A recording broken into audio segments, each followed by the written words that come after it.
I just feel like if every woman choose better men and not enable a bit disgusting men, I just feel like it's gonna be a better place for us to date. You know what I mean? A better world. Have some tea with me and let's have a little bit of talk about just dating in general. Is it just me who thinks that we women complain a lot about men, but also at the same time, it's us who have enabled these men to actually act how they are? Not all men, of course. I still believe that there are really good men out there who are raised properly by their parents, who knows respect and have principle. But yeah, there are also men who, I don't know why some of us women even like date. You know what I mean?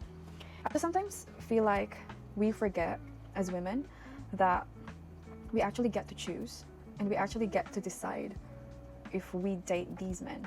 I just feel like if every woman choose better men and not enable a bit disgusting men, I just feel like it's gonna be a better place for us to date. You know what I mean? A better world. Because these men can do whatever they want, you know? Like, we, just like everything else, we don't have control over anything. Most especially like over how a person acts. Specifically like how a man acts. We don't have control over that.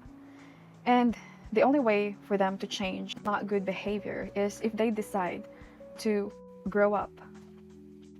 And what I mean by that is when men finally decided to like focus on building themselves up and focus on the right things and the right goals, that's the only time they will change.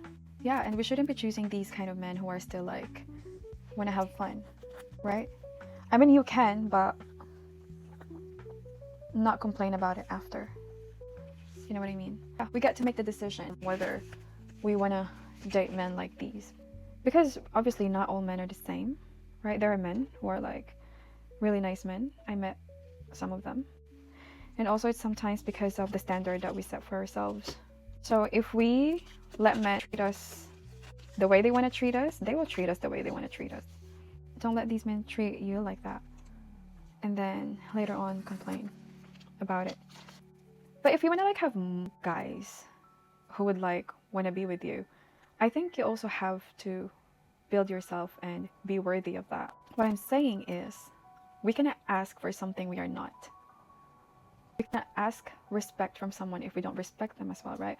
We cannot ask a man to treat us nicely if we don't treat them nicely.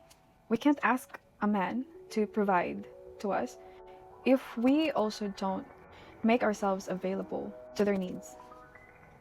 And I don't mean like physical needs or whatever, like emotional needs or whatever that is. So it's just like a give and take, right? So if the guy is not providing that, then obviously you're not gonna be giving that. What we do as women should be a reflection of how a man treat us. Because a man should be a leader because that's his role. So if you can see a man that actually cannot lead, you shouldn't be with that man.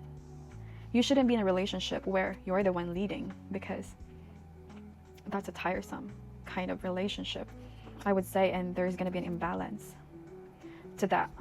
Because some people might like deny it, but we are all created for different purpose in order to have like a balance and in order for like have a harmonious kind of like life. You know what I mean? So once we get to know our own role, like what we're here for, same thing with our destiny, not just in a relationship, but same thing with what's your role in a society, like what you're meant to do. Are you supposed to be a singer? Are you born to be someone who would travel the world? Are you supposed to be someone who, I don't know. Another thing I'd like to add would be when we're choosing someone we want to be with, we're actually choosing the father of our children. And I just think that, I mean, like, if you're just like dating right now and you're young, obviously you're still not thinking about that. But for women like me, because I'm already in my 30s and I would want to like have my family soon. For those women who want to settle down, I think it's like the most important decision that you're going to make. someone you want to spend the rest of your life with, and someone you will raise your children with and raise a family with. I think that's when we have to like choose wisely. Choose a man that can lead, and it takes a good man, like a righteous man, to actually lead. So yeah, that's all I'm gonna say.